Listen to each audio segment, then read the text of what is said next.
देखिए इजी कह रहे हैं केवल 5 बच्चे, एवरेज कह रहे हैं 65, और कुछ को तो ये हार्ड और अनएक्सपेक्टेड भी लगा, हद हो गई। ये ज़रूर वही बच्चे हैं जिन्होंने पढ़ाई बहुत ही कम करी है, क्योंकि पेपर निहायत ही आसान है।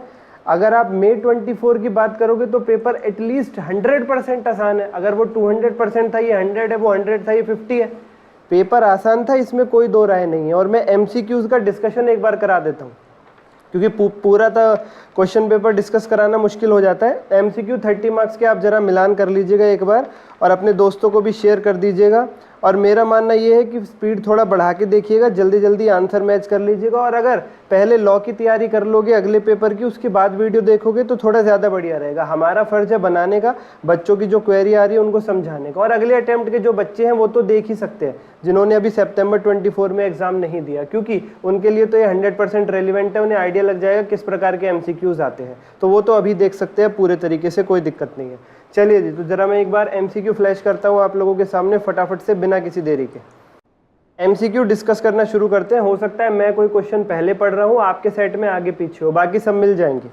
अभी इंस्टीट्यूट की तरफ से 2 बदलाव रहे।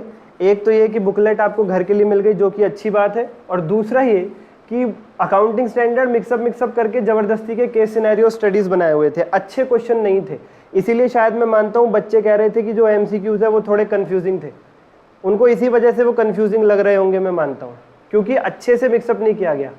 करना चाहिए था 2-3 अकाउंटिंग स्टैंडर्ड को मिक्स करके, चलो आप केस स्टडी बना दो, पर ढंग से तो करो। कहीं से कुछ भी थोड़ा सा डाटा उठा दिया, उसको फिर पूरे तरीके से खत्म करके अगले ईयर का थोड़ा सा डाटा परोस दिया, लिंकिंग थी नहीं। खैर कोई बात नहीं, हम फटाफट से आंसर्स डिस्कस करते हैं। सबसे पहले क्वेश्चन, ये जो हमारा रॉ मटेरियल वाला है, इसका आंसर डी होगा। इसके बाद cost of self constructed asset as per AS 10, ये हमारे बच्चे का गलत हो गया है, इसका आंसर होगा 3,05,000, क्योंकि वो इसमें 12,500 जोड़ना भूल गए, जो नीचे से कैपिटलाइज होके आएगा थर्ड क्वेश्चन से। तो सेकंड का आंसर होगा 3,05,000। थर्ड वाले का आंसर रहेगा बी, 12,500 और 20,833। मेरा मानना है इस क्वेश्चन के अंदर कैलकुलेशन में बच्चों को बहुत ज़्यादा दिक्कत होगी। तो ये लो, मैं समझा देता हूँ कैसे इसका आंसर बी आएगा। भाई आपने 6 लाख रुपए का लोन लिया था, जिसमें 1 लाख रुपए तो आपने इन्वेस्टमेंट करने के लिए यूज़ किया, तो बचा कितना? 5 लाख। 5 लाख को आप मल्टीप्लाई कीजिए 10% के रेट से, उसको फिर मल्टीप्लाई कीजिए 8/12 से, क्योंकि 1 अगस्त को आपने लोन लिया था, तो अगस्त से मार्च तक 8 महीने होते हैं। फिर उसको मल्टीप्लाई कीजिए 1500 और डिवाइड कीजिए 4000 से, क्योंकि 1500 यूनिट्स जो रॉ मटेरियल की आपने खरीदी थी लोन लेके, 4000 यूनिट्स जो आपने खरीदी थी रॉ मटेरियल की लोन लेके, उसमें से 1500 यूनिट्स आपने यूज करी है एसेट बनाने के लिए। तो इंटू 1500/4000 हो जाएगा, कैपिटलाइजेशन का अमाउंट आएगा 12,500। इसी तरीके से आप जब करोगे 5 लाख इंटू 10% इंटू 8/12 इंटू बची हुई 2500 यूनिट्स डिवाइडेड बाय 4000, तो 20,833 आ जाएगा, जो कि P&L में जाएगा। नेक्स्ट, इसका आंसर बहुत ही सिंपल सा है, आपके सामने पेश खिदमत है, बिल्कुल सही जवाब है बच्चे का। उसके बाद ये लीजिए, AS 9 का पूछा था आपसे, 23,50,000 आ जाएगा। भाई क्यों आ जाएगा? 22 लाख की तो नॉर्मल सेल थी, यस सर, और उसके बाद 25% का डिसअप्रूवल आया है, बस 2 लाख की अप्रूवल बेस्ड वाली जो सेल थी उसमें से, राइट। 50% का अप्रूवल आ गया, बाकी 25% की कोई खबर ही नहीं है। तो जिसकी कोई खबर नहीं है ना, उसका टाइम भी एक्सपायर हो चुका है 3 महीने का, तो वो भी सेल ही मान ली जाएगी। तो केवल 2 लाख में से 25% जो डिसअप्रूव्ड हुआ, यानी कि 50,000, वो सेल नहीं बनेगा, वो हट जाएगा, 1.5 लाख को सेल बनाएंगे। तो 22 और 1.5 लाख, 23,50,000 हो जाएगा इसका आंसर। बहुत बढ़िया सर। 6th बहुत ही सिंपल था भाई, 45,000 रुपए का तो प्रोविजन बनाना ही पड़ेगा। पूछो क्यों? वो तो खर्चा होएगा ही होगा, केस डल गया, अब तो लॉयर को फीस देनी पड़ेगी। और कॉन्टिंजेंट लायबिलिटी 5 लाख की बनेगी कि अगर केस हार गए तो देने पड़ेंगे। क्वेश्चन में लिखा था नॉट रिमोट, ये वर्ड्स देखिए, not remote, have advise that it is not remote. अगर रिमोट चांसेस होते तो कॉन्टिंजेंट लायबिलिटी 29 ये कहता है, पर अगर चांसेस रिमोट नहीं है, थोड़े ज्यादा है, तो आपको कॉन्टिंजेंट लायबिलिटी बनानी पड़ेगी। इसलिए इसका आंसर सी हो जाएगा। उसके बाद 7th का ए हो जाएगा कि भाई 31 मार्च से पहले ही उसके यहाँ अर्थक्वेक आ गया था, हालात पैदा हो गए थे, एडजस्टिंग इवेंट बन जाएगा AS 4 के हिसाब से, और अंत में वो अप्रैल में बैंकरप्ट हो ही गया, और आपकी बैलेंस शीट अभी तक साइन हुई नहीं है, तो AS 4 लग गया बैलेंस शीट डेट और साइनिंग डेट के बीच में। अब पूरे का प्रोविजन बना दो, क्योंकि वो दिवालिया हो चुका है। क्वेश्चन ने कंफ्यूज करने के लिए आपको 5% का रेट दिया था वहां पे प्रोविजन बनाने के लिए, 75,000 इंटू 5%, लेकिन वो यूज नहीं कर रहा, पूरा 75,000 का प्रोविजन बनाओगे बच्चा पार्टी। यस सर जी। 8th का आंसर बनेगा सी, Q&R लिमिटेड, क्योंकि पी लिमिटेड के पास 60% शेयर है क्यू लिमिटेड के, तो इसका रिलेशन तो बन ही गया डायरेक्ट, ठीक है, 50 से ऊपर हो गया, होल्डिंग सब्सिडरी आ गया यहाँ पे तो। और क्यू के पास आर के 20% है, तो पी के पास आर के कितने हो गए 60 × 20%, 12% तो इनडायरेक्ट, और आगे लिखा हुआ है पी के पास आर के डायरेक्ट भी 14% है, तो 12 और 14 26% हो गए, तो एसोसिएट रिलेशन आ गया, क्यू और आर दोनों आएगा यहाँ पे।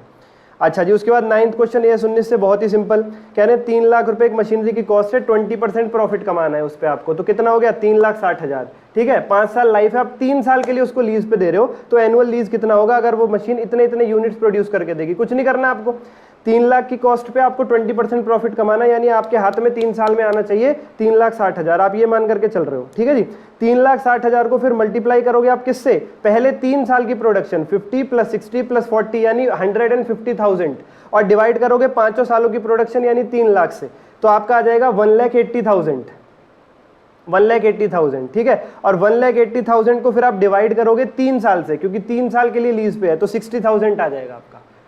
हाँ, वो 3 साल 5 साल में कमाना है, 3 में नहीं 5 में, ठीक है, तो 60,000 आ जाएगा। यस सर जी। भाई 10th क्वेश्चन तो निहायत ही आसान है। 1,50,000 शेयर्स 1 अप्रैल से थे, वो पूरे 12 महीने के लिए आउटस्टैंडिंग रहेंगे, 150 × 12/12, प्लस 50,000 शेयर 1 नवंबर को इशू किए, तो वो नवंबर, दिसंबर, जनवरी, फरवरी, मार्च 5 महीने के लिए आउटस्टैंडिंग, तो 50,000 × 5/12 करके प्लस कर दो। फिर बाय बैक हो रहा है 1 फरवरी को, तो माइनस करो 32,000 × फरवरी और मार्च 2 महीने बटे 12, 32,000 × 2/12 ये माइनस हो जाएगा, और आप पहुंच जाओगे 1,65,500 पे। तो मेरे स्टूडेंट, उनकी आंसर शीट है, लगभग सभी आंसर जो है वो एकदम करेक्ट आ रहे हैं, कोई इक्का दुक्का ऊपर नीचे हो जाएगा। इसका देख लेते हैं कैश फ्लो वाली जो केस स्टडी थी।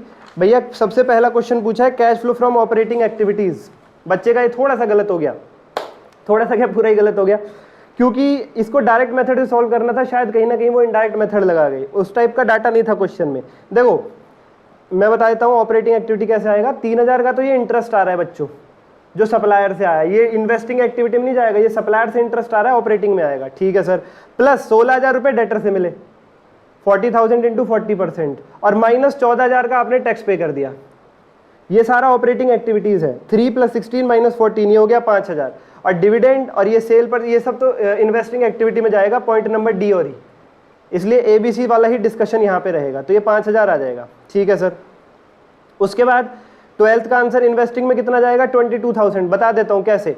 डिविडेंड मिला है 1 रुपया पर इक्विटी शेयर इन्वेस्टेड, हर एक इक्विटी शेयर पे 1 रुपये का डिविडेंड, और ऊपर क्वेश्चन में आप देखोगे ये रहे 10,000 इक्विटी शेयर थे, तो 10,000 रुपये का तो डिविडेंड हो गया, बिल्कुल ठीक सर। प्लस ई पॉइंट पढ़िए, प्लांट मशीनरी आपने बेच दी 3,000 के घाटे पे, जिसकी बुक वैल्यू 15,000 थी, तो 15,000 की चीज को 3,000 के घाटे पे बेचोगे तो कितना मिलेगा 12,000, तो 10 और 12 कितना हो गया 22,000, 22,000, ये आ गया यहाँ पे 22। उसके बाद closing cash and cash equivalent कैसे आएगा भाई, क्वेश्चन का ओपनिंग बैलेंस उठा लो, जो क्वेश्चन ने दे रखा था कैश एंड बैंक बैलेंस का, ये रहा 65,500, इसमें प्लस करो 3,000 जो इंटरेस्ट के आए, प्लस करो 1 लाख के जो शेयर्स इशू कर दिए जो यहाँ लिखे हुए थे ऊपर डी पॉइंट में, उसके बाद प्लस करो 16,000 रुपए जो डेटर से मिले, प्लस करो 10,000 का जो डिविडेंड मिला, माइनस करो 14,000 का जो टैक्स पे किया, और प्लस करो 12,000 का जो एसेट बेच करके पैसा आया, आप पहुंच जाओगे 192,500 पे, ठीक है सर। 14th बच्चे का थोड़ा सा गलत है, इसमें क्या होगा इक्विटी शेयर कैपिटल कितनी होगी इंटरनल रिकंस्ट्रक्शन के बाद, भाई 5 लाख तो पहले से ही थी, प्लस 1.5 लाख रुपए की आपने और इशू कर दी इक्विटी शेयर्स, ये देखो पहले ए पॉइंट में लिखा है 15,000 इक्विटी शेयर 10 ईच वाले इशू कर दिए, कितनी हो गई 6.5 लाख, प्लस डी पॉइंट में फिर से लिखा है 1 लाख के इक्विटी शेयर और इशू हुए, तो कितने हो गए 7.5 लाख, और माइनस कितना हो जाएगा इसमें से 2 लाख, तो आप पहुंच जाओगे 5.5 लाख पे। सर 2 लाख कौन सा माइनस होगा, 2 लाख ये वाला माइनस होगा जो बी पॉइंट में लिखा हुआ है, इक्विटी शेयर होल्डर्स अपनी 40% कैपिटल डिबेंचर में कन्वर्ट करा लेंगे, तो 5 लाख के इक्विटी शेयर्स पे 40%, 2 लाख रुपए माइनस हो जाएगा, ठीक है सर, ठीक है सर, ठीक है। और last but not the list my dear friends, इसका आंसर तुम खुद बताइएगा क्या है क्या नहीं है। फिक्स्ड एसेट, हेल्डफुल से करंट एसेट, ठीक है।